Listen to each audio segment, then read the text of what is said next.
وراثت کے مسائل، غزوہ احد اور وراثت کے مسائل پر کل ہماری گفتگو تھی۔ وراثت کے مسائل کے حوالے سے ایک دو چیزیں تھیں، وہ یقیناً ہم میں بہت بڑی کوتاہی ہے۔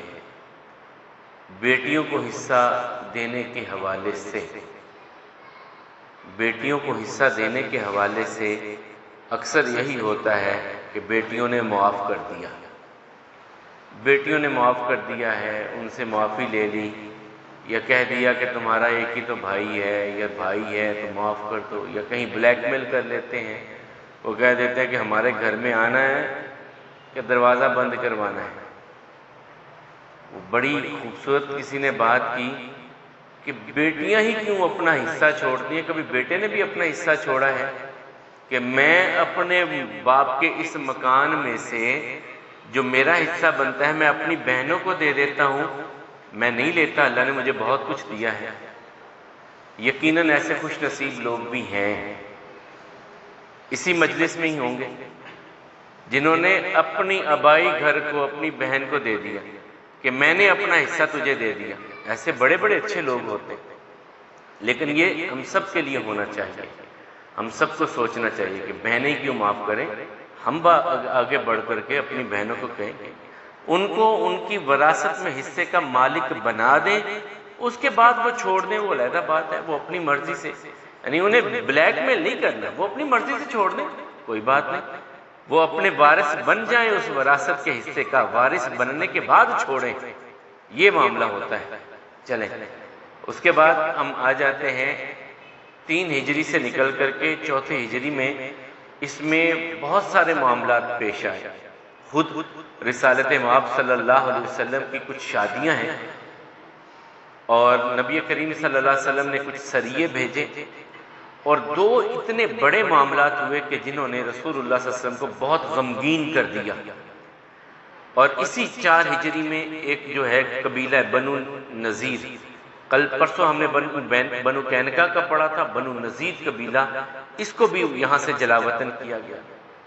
اسی طرح بہت بڑے احکامات میں سے شراب اور جوئے کی حرمت، وہ اس جو ہے 4 ہجری میں نازل ہوئی۔ اب ان کی میں تھوڑی سی تفصیل آپ کے سامنے رکھتا چلا جاتا ہوں۔ جب احد میں مسلمان 70 شہید ہو گئے، اور اس بات کو لے کر کے بہت سارے قبیلوں نے کہا کہ مسلمانوں کو تو اب جس طرح چاہیں ہم کر لیں، انہوں نے اپنے اپنے قبیلوں میں کچھ تیاری شروع کی۔ یہ خاص طور پہ بنو اسد قبیلہ تھا، اس نے یہ سوچا کہ مسلمان تو اتنے بڑی تعداد میں ان کے لوگ چلے گئے ہیں، تو اب اگر ہم حملہ کرتے ہیں تو مسلمانوں کو ختم کیا جا سکتا ہے، یا اور کمزور زیادہ کیا جا سکتا ہے۔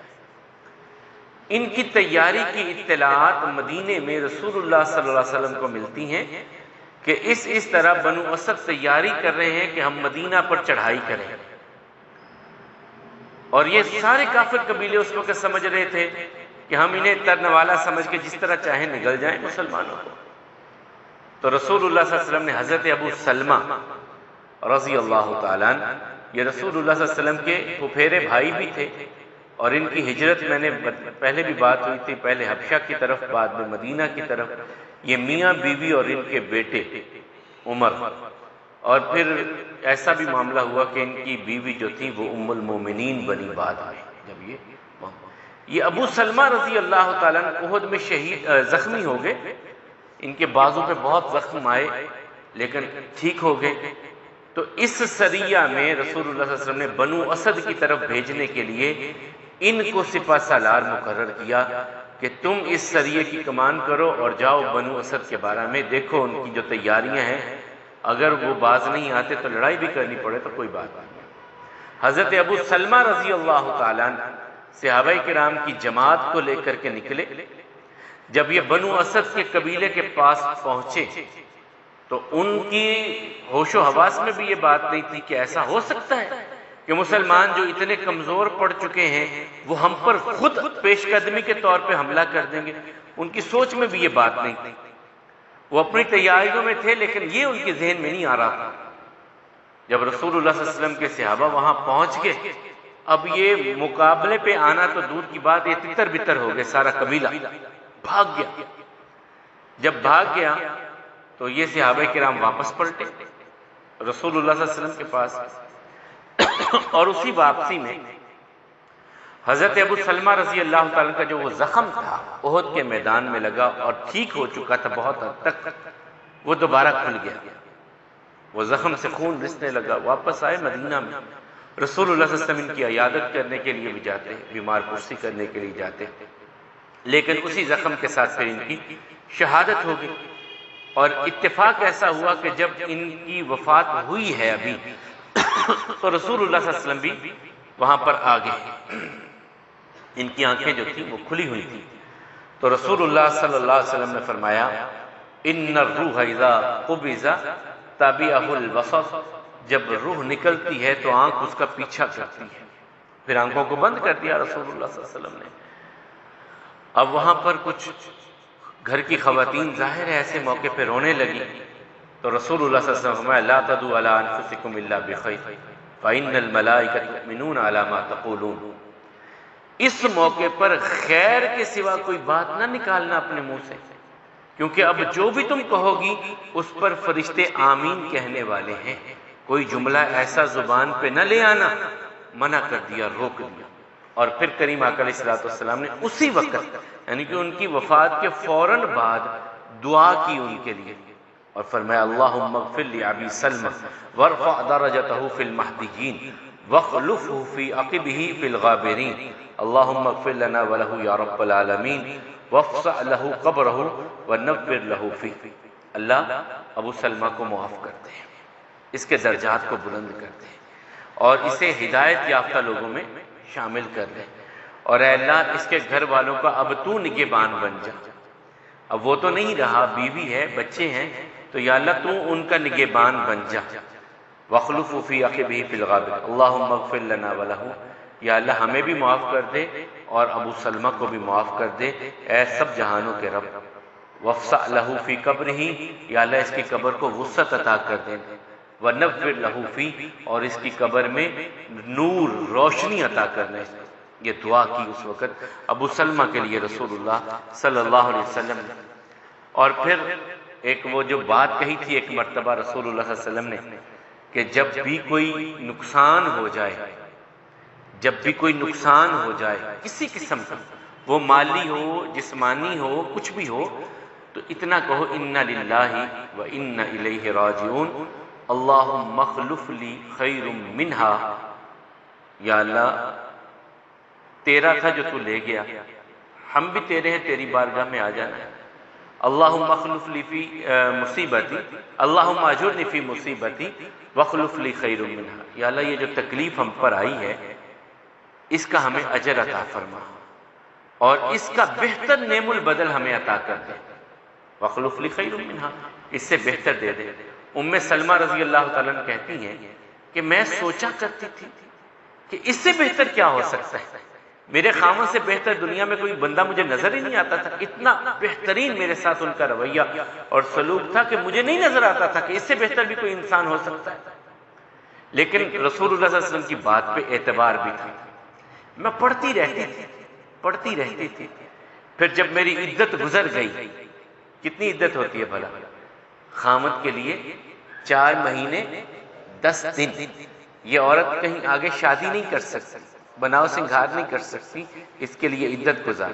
کہتے جب میری عدت گزر گئی تو میری جھولی میں اللہ نے سب سے قیمتی انسان میرے مقدر میں اللہ نے کر دی، یعنی محمد رسول اللہ صلی اللہ علیہ وسلم کی طرف سے پیغام آیا، ام سلمہ اکیلی ہو، خاندان تو سارا مکہ میں ہے، بچے بھی چھوٹے ہیں، اگر تم چاہو تو نکاح کے لیے ہم تیار ہیں۔ پھر ان نبی کریم صلی اللہ علیہ وسلم نے ان سے شادی کی، اور اس کے بعد 2 بڑے اندوہناک واقعات ہوئے۔ ایک مرتبہ تو قبیلہ بنو قارہ تھا، بنو لحیان تھا، بنو حذیل تھے، ان کے کچھ لوگ آئے رسول اللہ صلی اللہ علیہ وسلم کے پاس، یا رسول اللہ صلی اللہ علیہ وسلم ہم مسلمان ہو گئے ہیں، ہمارے ساتھ کچھ قراء کو بھیج دیجئے، قرآن پڑھنے پڑھانے والوں کو بھیج دیجئے، وہ ہمارے علاقے میں جا کر کے ہمیں قرآن سکھائیں گے۔ رسول اللہ صلی اللہ علیہ وسلم نے 10 صحابہ کرام کو حضرت عاصم بن ثابت الانصاری رضی اللہ تعالیٰ، یہ حضرت عمر فاروق رضی اللہ تعالیٰ کے سسر بھی لگتے ہیں، ان کی سربراہی میں امارت میں 10 صحابہ کرام کو بھیجا کہ تم ان کے ساتھ جاؤ، ان کے علاقے میں تبلیغ کرو، لیکن ان لوگوں کو راستے میں گھیرے میں لے لیا گیا۔ وہ بدطینت لوگ جو آئے تھے وہ ارادہ کچھ اور لے کے آئے تھے، اسلام کا لبادہ اوڑھ کر کے آئے تھے، ان 10 صحابہ کرام کو لے گئے، راستے میں ان کو قتل کرنے کی انہوں نے کوشش کی۔ انہوں نے جب دیکھا کہ ان کے ارادے ٹھیک نہیں ہیں، یہ ایک پہاڑی کی چوٹی پہ چڑھ گئے 10 کے 10، اور وہ نیچے سے تیر برسا رہی ہے، اوپر سے پتھر برسا رہے ہیں، اوپر نہیں جا رہے۔ پھر انہیں کہتے ہیں یار ہمارا تمہارا مسئلہ کیا ہے، ہم تمہیں امان دیتے ہیں، اللہ کو گواہ بناتے ہیں، تم نیچے آ جاؤ، تمہیں کچھ نہیں کہا جائے گا۔ حضرت عاصم بن ثابت رضی اللہ تعالیٰ کہنے لگے تمہاری بات پر ہم اعتبار نہیں کر سکتے، جنہوں نے ہمیں پہلے دھوکہ دینے کی کوشش کی، دھوکہ دیا، ہم تمہاری بات پہ اعتبار نہیں کر سکتے۔ اب تیر برس رہے ہیں، وہ بھی جو ان کے پاس تھا وہ کر رہے تھے۔ 7 صحابہ کرام یہاں پر شہید ہو گئے۔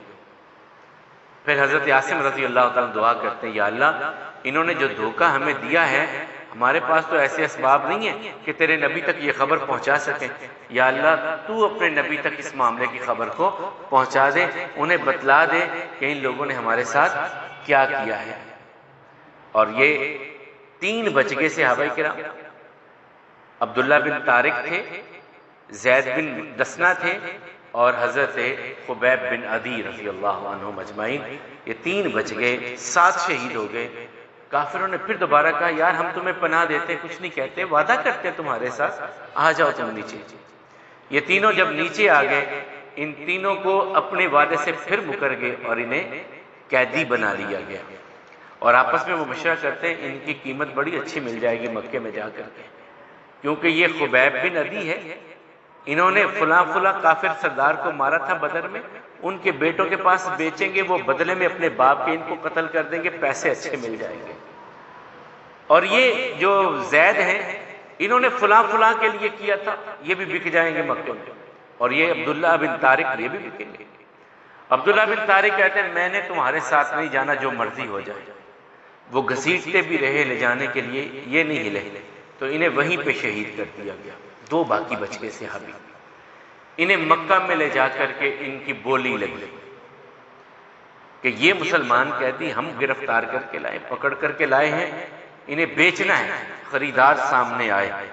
تو حضرت خبیب اور یہ دونوں جب آئے اور ان کی نیلامی ہوئی تو خبیب رضی اللہ تعالیٰ کی قیمت کیا لگی ہوگی؟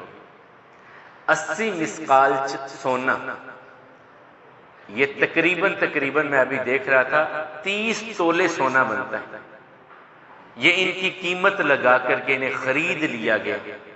30 تولے 339 گرام تقریباً یہ بنتا ہے، اس کا جو وزن میں نے دیکھا ہے 339 گرام سونا وہ بنتا ہے، ان کی قیمت دے کر کے خرید لیا گیا کہ ہم اپنے باپ کے بدلے میں اس کو قتل کریں گے، ہمارا باپ بدر میں قتل ہوا تھا۔ اور 50 اونٹوں کے عوض حضرت زید رضی اللہ تعالیٰ کو خرید لیا گیا کہ ہم اسے ابی ابن خلف، جس کا میں نے کل بتایا تھا کہ وہ واحد بندہ ہے جسے رسول اللہ صلی اللہ علیہ وسلم نے خود قتل کیا تھا، ہم اس کے بدلے میں اپنے باپ کے بدلے میں یہ صفوان بن جو ہے ابی لے کر کے چلا گیا کہ میں اس کو قتل کروں گا، 50 اونٹوں کے عوض میں خرید کر کے لے گئے۔ اب یہ زکات شروع ہو چکا تھا، اب حرمت تو ان مہینوں کی تھی، زکات ذی الحج اور محرم، ان میں لڑائی نہیں ہو سکتی تھی، قتل و غارت نہیں ہو سکتی تھی۔ انہوں نے انہیں قید میں ڈال دیا کہ 3 مہینے کے بعد جب یہ حرمت والے مہینے ختم ہو جائیں گے، حج کر کے لوگ واپس چلے جائیں گے، ہم ان کو اس وقت پھانسی دیں گے۔ 3 مہینے تک انہیں قیدی بنا لیا گیا اور یہ قید کے دن کاٹنے لگے۔ یہاں پر ان کے بہت سارے معاملات بھی ہوئے، خاص طور پہ حضرت جو ہیں خبیب بن عدی رضی اللہ تعالیٰ، ان کو قید میں رکھنے والی وہ بی بی، صحیح بخاری کی جو روایت ہے اس میں کہتی ہے کہ ایک دن میں نے دیکھا دروازے کی اوٹ سے کہ ہمارا قیدی کیا کر رہا ہے، سلاخوں سے ہم نے زنجیروں میں جکڑا ہوا ہے اور بند ہے، کوئی آنے جانے والی جگہ نہیں ہے، لیکن میں کیا دیکھ رہی ہوں کہ وہ قیدی انگور کھا رہا ہے، اور مکے میں پورے میں اس وقت انگور نام کی کوئی چیز نہیں ہے اور لے کے آنے والا بھی کوئی نہیں ہے۔ یہ بعد میں مسلمان ہوئی، پھر اس وقت انہوں نے یہ بات بتلائی۔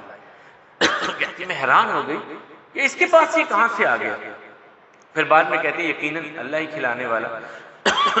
3 مہینے گزر گئے، ان کے لیے جو دن مقرر کیا گیا کہ انہیں اب پھانسی دی جائے گی، تو مکہ کی حرمت تو تھی، یہ باہر لے کر کے آئے مسجد عائشہ تنعیم میں، جو آپ سب نے دیکھی ہوگی احباب نے، وہاں انہیں لے کر کے آئے اور ان کے لیے پھانسی گھاٹ تیار کیا گیا، حضرت زید کے لیے بھی اور حضرت خبیب بن عدی رضی اللہ عنہ کے لیے بھی پھانسی گھاٹ تیار کیا گیا۔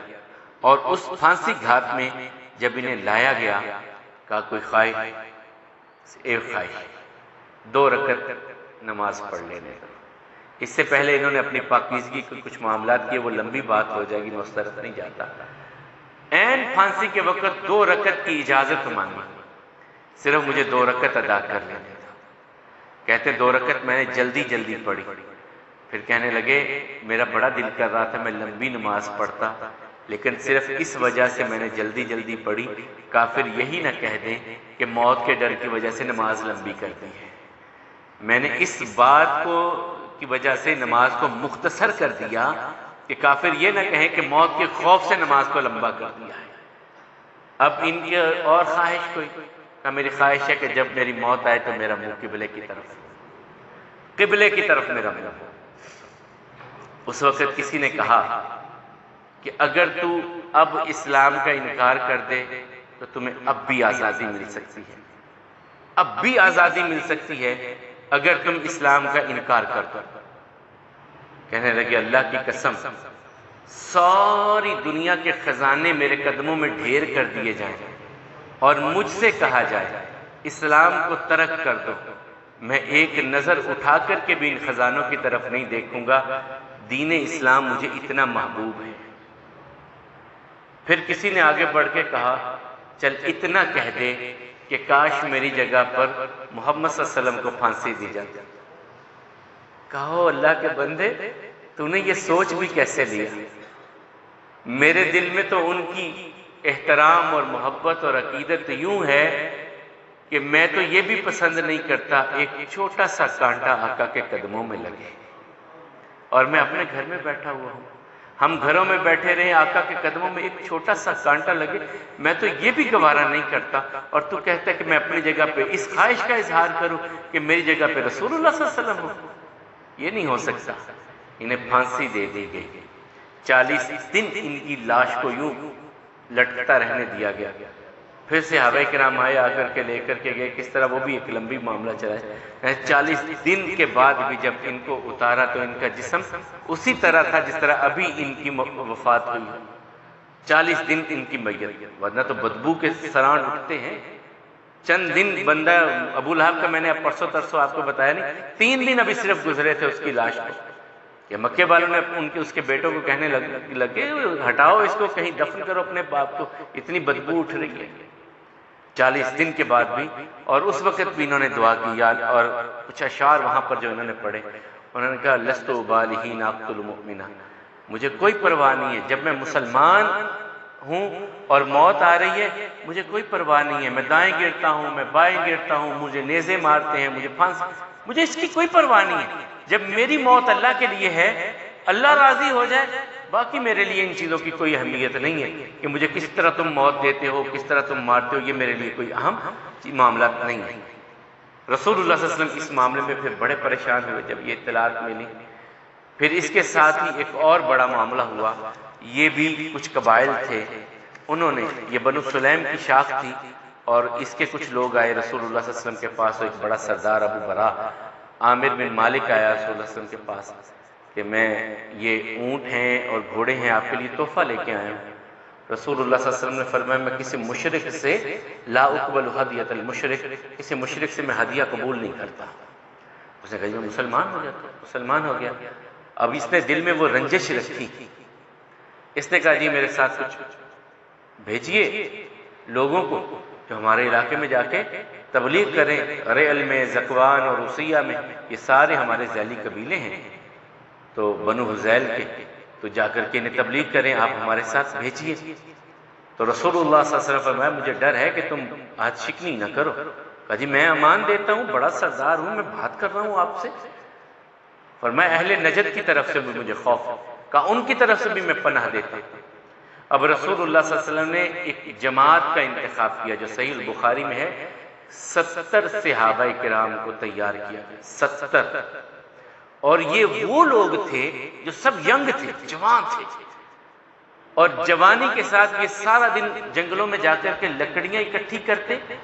کچھ لکڑیاں نبی کریم صلی اللہ علیہ وسلم کے ازواج مطہرات کے گھروں میں رکھ دیتے چولہا جلانے کے لیے، باقی کی بازار میں بیچتے، اور بیچ کر کے جو پیسے آتے ان سے خود بھی کھانا کھاتے اور جو صفہ والے لوگ تھے ان کے کھانے کا بھی بندوبست کرتے تھے. قرآن کے قاری تھے، قراء انہیں کہا جاتا تھا، قراء کی جماعت کہا جاتا تھا. سارا دن محنت مزدوری کرتے، قرآن کی تلاوت. اور اس کے بارے میں جو تاریخ نگاروں نے لکھا ان کے بارے میں کہ بہت خوبصورت آواز میں قرآن پڑھنے والے. ان کو بھیجا رسول اللہ صلی اللہ علیہ وسلم نے. ان کے ساتھ بھی راستے میں ایسے ہی بدعہدی کی گئی. ان کے ساتھ بھی بدعہدی کی بنو حذیل قبیلے نے، خاص طور پہ کہ ان کا ایک سردار قتل ہوا تھا. انہوں نے کہا ہم نے تو بدلہ لینا. یہ 70 کے 70 صحابہ کرام شہید کیے گئے اور یہ کہتے ہوئے اپنی جان انہوں نے دی، یا اللہ ہم نے تیرے نبی کی رسالت کو پہنچا دیا. اے اللہ ہم نے تیرے نبی کی رسالت کو پہنچا دیا، اب ہمارے حالات کو اپنے نبی تک پہنچا دے کہ ان لوگوں نے ہمارے ساتھ کیا کیا ہے. یہ اطلاعات رسول اللہ صلی اللہ تعالیٰ نے خبر پہنچا دی. انس ابن مالک کہتے ہیں زندگی میں اتنا غم میں نے نبی کریم صلی اللہ علیہ وسلم کے چہرے پہ نہیں دیکھا جتنا اس دن غمگین دیکھا تھا میں نے رسول اللہ صلی اللہ علیہ وسلم.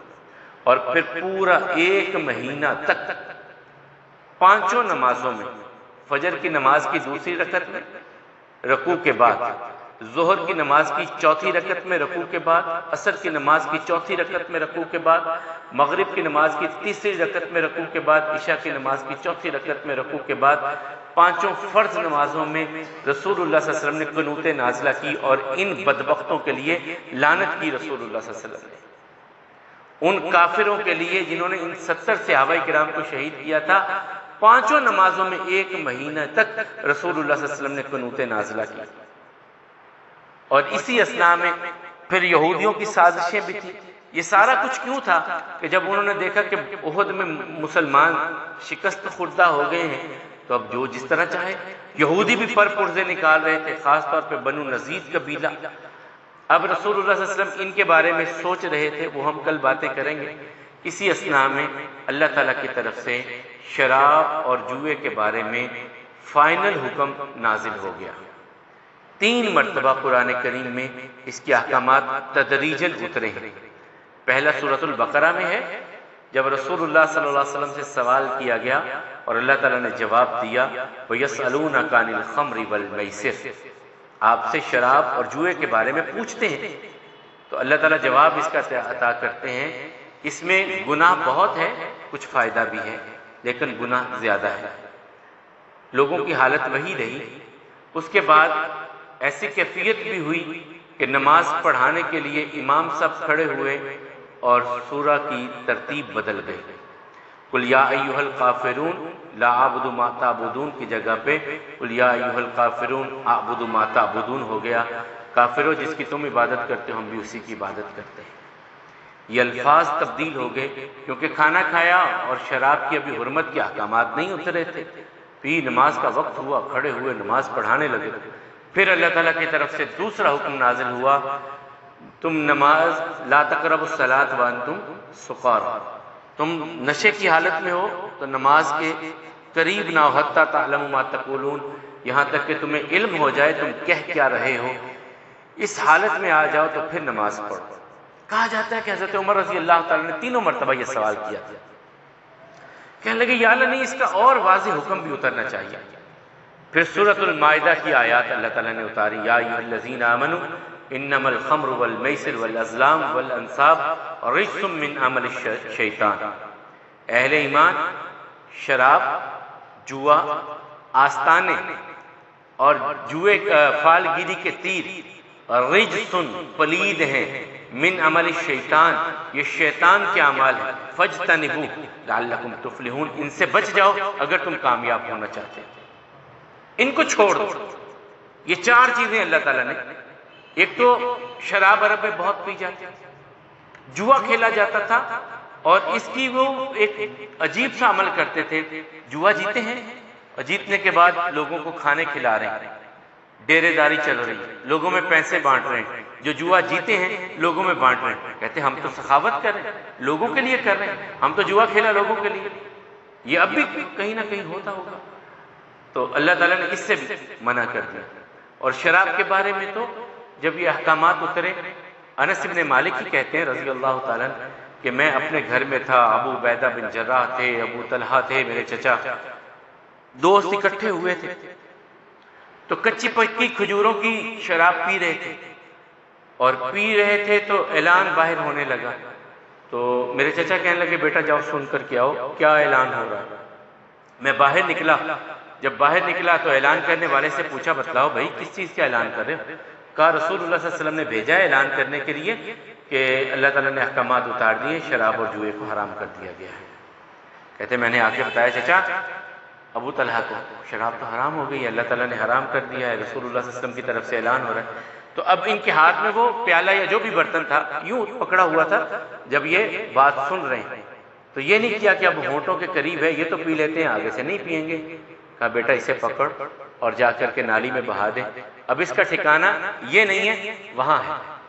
اور کہتے ہیں پھر سب جلدی جلدی اٹھے، کسی نے وضو کیا، کسی نے غسل کیا، اور سب مسجد نبوی کی طرف چلنے لگے۔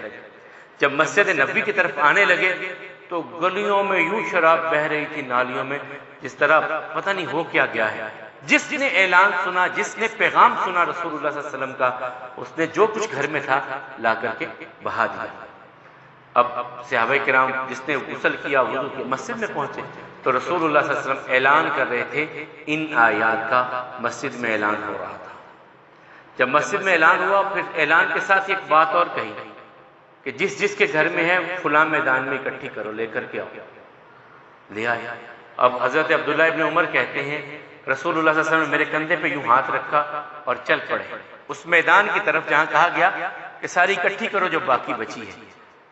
میرے کندھے پہ ہاتھ رکھ کے چل رہے تھے تو آگے سے عمر آ گئے، تو دوسرے کندھے پہ عمر کے ہاتھ رکھ لیا، تھوڑا سا آگے گئے تو ابو بکر بھی آ گئے، اب مجھے اپنے پیچھے کر لیا، ایک ہاتھ ابو بکر کے کندھے پہ رکھا، ایک عمر کے کندھے پہ رکھا، اور رسول اللہ صلی اللہ علیہ وسلم جانے لگے۔ اس میدان میں پہنچے، کہا میرے پاس کوئی اوزار لے کر کے آؤ، کوئی چھرا وغیرہ لے کر کے لائے۔ اب ان مشکیزوں کو خود پھاڑنے لگے، ان مٹکوں کو خود توڑنے لگے۔ یا رسول اللہ صلی اللہ علیہ وسلم ہم کرتے، کہا نہیں، اس ام الخبائث کو میں ختم کرتا ہوں۔ رسول اللہ صلی اللہ علیہ وسلم نے بہا دیا۔ اب ایک صحابی تھے، ان کا کاروبار ہی یہ تھا، وہ خیبر میں گئے، یہودیوں سے شراب خرید کر کے لے کے آ رہے ہیں، جب رستے میں پتہ چلا کہ یہ تو حرام ہو گئی، اپنے اونٹوں کو وہیں پہ بٹھایا اور مسجد نبوی میں آ گئے۔ یا رسول اللہ صلی اللہ علیہ وسلم شراب حرام ہو گئی؟ میں ہاں، کہا میں تو ابھی خرید کے لے کے آ رہا ہوں، کہا اسے ضائع کر دو، کہا واپس دے آؤں جن سے خریدی ہے؟ کہا نہیں، اب واپس بھی نہیں کرنا، میرے دوست کچھ کافر ہیں ان کو تحفہ دے دیتا ہوں۔ کہا جو چیز حرام ہے اس کا تحفہ دینا بھی حرام ہے۔ کہا یا رسول اللہ صلی اللہ علیہ وسلم اس میں کچھ یتیموں کی انویسٹمنٹ بھی ہے، کچھ یتیموں کے پیسے بھی ہیں اس میں لگے ہوئے۔ کہا یتیموں کا مداوع ہم اور طرح سے کر دیں گے، اسے ضائع کرنا ہے، بس ایک ہی بات، اسے ضائع کر دو، نہ کسی کو تحفہ دے سکتے ہو، نہ بیچ سکتے ہو، نہ واپس دے سکتے ہو، ضائع کرنا ہے بس۔ اور وہ صحابی اٹھے اور ضائع کر دیا، سب کو ضائع کر دیا۔ اور رسول اللہ صلی اللہ علیہ وسلم کے احکامات پر یوں صحابہ کرام نے عمل کیا۔ اب یہاں پہ ایک بات آئی کہ جو پہلے پیتے تھے وہ کیا تھا؟ اللہ تعالیٰ نے پھر احکامات اتارے کہ وہ جو گزر چکے، پھر رسول اللہ صلی اللہ علیہ وسلم نے بھی فرمایا کہ اگر ان کے ہوتے ہوئے یہ احکامات اترتے تو وہ بھی اسی طرح عمل کرتے جس طرح تم لوگوں نے عمل کیا ہے۔ وہ جو صحابہ دنیا سے چلے گئے ہیں پہلے تم سے، ان احکامات کے اترنے سے پہلے، اگر وہ سن لیتے تو وہ بھی اسی طرح عمل کرتے جس طرح تم نے کیا۔ اب اس میں دوسری چیز جوا، وہ بھی حرام ہو گیا، کسی بھی قسم کا، کوئی بھی انداز ہو، پرانا یا نیا، وہ حرام۔ تیسری چیز آستانے، اب بڑے بڑے بنتے ہیں، اس بارے میں کبھی سوچے کہ یہ کیا ہم بنا کر کے بیٹھے ہوتے ہیں؟ یہ جو قبروں پہ ہم نے جو کچھ بنایا ہوتا ہے، یہ آستانہ نہیں ہوتا تو کیا ہوتا؟ کہتے بھی آستانہ ہی ہے، کیا کچھ نہیں بنایا ہوتا، اتنے بڑے بڑے گنبد اور اتنا بڑا بڑا کچھ. اور ہماری اسمبلی ایک ہے صوبائی اسمبلی سندھ کی، وہ قرارداد پاس کرتی ہے، خود بھکاری ہیں اور کہہ کیا رہے ہیں کہ حکومت سندھ رابطہ کرے سعودی حکومت سے اور ان سے اجازت لے کہ ہم بی بی فاطمہ کا مزار وہاں پر شایان شان طریقے سے بنانا چاہتے ہیں جو آل سعود نے گرا دیا تھا. وہ جلوس بھی نکلتے ہیں 3 شوال کے مہینے میں، 3 شوال کو غالباً وہ نکالتے ہیں. تو وہ ان سے کہہ رہے ہیں کہ ہمیں، اور اللہ کے بندو، جب رسول اللہ صلی اللہ علیہ وسلم دنیا سے رخصت ہونے سے پہلے آقا علیہ الصلوۃ والسلام کی 2 بیویاں دنیا سے رخصت ہوئی ہیں، حضرت زینب بنت خزیمہ، خدیجہ بنت خویلد. رسول اللہ صلی اللہ علیہ وسلم نے کسی کی قبر کو پختہ بنایا، اس پہ گنبد بنایا ہو، عمارت کھڑی کی ہو؟ 3 بیٹیاں رسول اللہ صلی اللہ علیہ وسلم کی زندگی میں ان کی وفات ہوئی ہے، زینب بنت محمد، رقیہ بنت محمد، ام کلثوم بنت محمد. پھر رسول اللہ صلی اللہ علیہ وسلم کے 3 بیٹے قاسم، عبداللہ، ابراہیم، 3 بیٹے فوت ہوئے رسول اللہ صلی اللہ علیہ وسلم کی زندگی میں. سب سے محبوب چچا حمزہ شہید ہوئے. کسی ایک کے لیے رسول اللہ صلی اللہ علیہ وسلم نے کسی ایک موقع پر کہا ہو کہ ان کی قبروں پر دیے جلاؤ؟ کسی ایک موقع پہ کہا ہو. پیسے کی کمی نہیں ہے. بعض کہہ دیتے ہیں جو اس وقت تھا نہیں، تھا کیوں نہیں؟ اگر 50 کروڑ ایک موقع پہ حضرت عثمان دے سکتے ہیں تبوک کے موقع پر جہاد کے لیے، تو یہ بنانے کون سے مشکل تھے اس دور میں؟ 5 کلو سونا جو لا کر کے دے سکتا ہے یا رسول اللہ صلی اللہ علیہ وسلم جہاد کے لیے لے لیں 5 کلو سونا، ان کے لیے یہ بنانا کون سا مشکل تھا؟ شریعت اسلامیہ میں اس کی اجازت ہی نہیں تھی. یہ تو ہم نے بنا لیے اور سلسلے چل پڑے کاروبار کے سے. اور آج بھی اگر ایک چھوٹی سی بات کہتے ہیں، وہاں سے گلے ختم کر دو، خواتین کا جانا ختم کر دو، ویرانی چھا جائے گی. خواتین کا جانا بند کر دو، گلے ختم کر دو. نبی کریم صلی اللہ علیہ وسلم نے ابتداءً منع کر دیا، خبردار کوئی قبرستان بھی نہیں جائے گا. پھر اجازت دی، انی نہیتکم عن زیارت القبور فزوروها فانها تذکر الموت. میں نے منع کیا تھا تمہیں قبرستان نہیں جانا، اب میں اجازت دیتا ہوں صرف اس لیے جانا کہ موت کو یاد کرنا کہ یہ جو بڑے بڑے پھنے خاں یہاں لیٹے ہیں، ہم نے بھی یہاں آنا ہے. اس یاد دہانی کے لیے وہاں جانا ہے اور ان کے لیے مغفرت کی دعا کرنے جانا ہے، ان سے لینے کے لیے نہیں، دینے کے لیے جانا ہے. والازلام. تیسری چیز کیا، چوتھی چیز کون سی حرام ہوئی؟ فال گیری، فال نکالنا.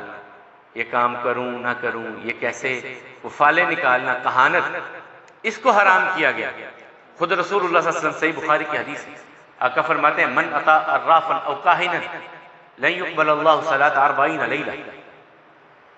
گھر سے کوئی چیز گم ہو گئی، رکھی خود کہیں، ڈھونڈ کہیں اور رہے، یاد نہیں آ رہا، اب چلو فلاں ٹیوا لگاتا ہے، اس سے ٹیوا لگواتے ہیں، پتہ کرتے ہیں کہاں گئی ہماری وہ چیز.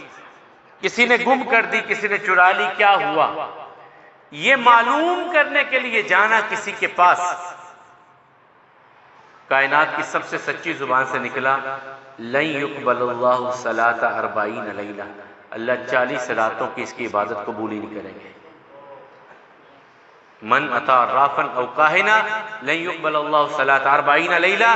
جو کاہن کے پاس، نجومی کے پاس آتا ہے ٹیوا لگوانے کے لیے، اللہ اکرم الحاکمین اس کی 40 راتوں کی عبادت. اور دوسری حدیث میں آقا فرماتے ہیں وَإِن صَدَّقَهُ. پھر کہتا ہے یار اس نے بڑی سچی باتیں کی ہیں، اس نے تو ساری باتیں جان گیا.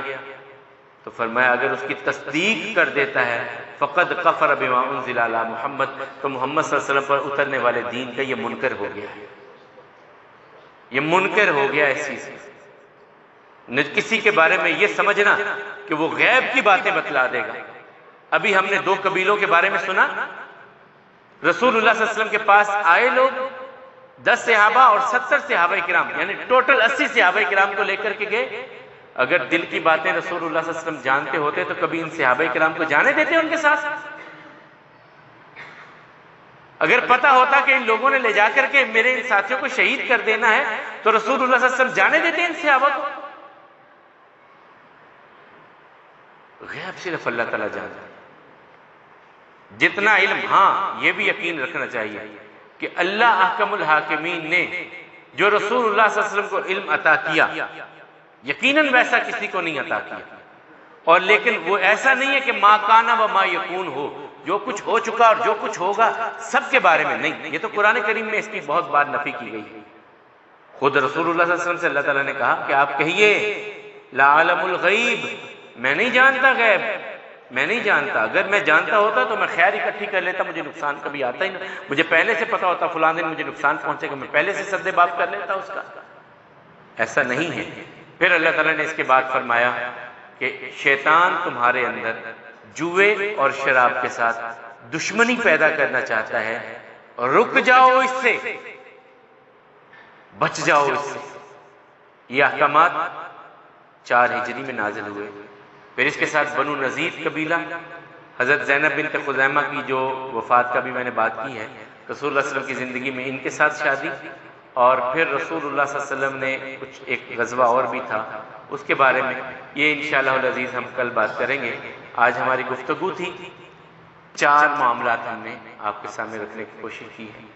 ایک تو حضرت ابو سلمہ رضی اللہ تعالیٰ عنہ کا بنو اسد کی طرف جانا اور بنو اسد کا مدینے پر چڑھائی کا ارادہ کرنا احد کے بعد کہ اب مسلمان کمزور ہیں، ہم ان کو اور کمزور کرتے ہیں.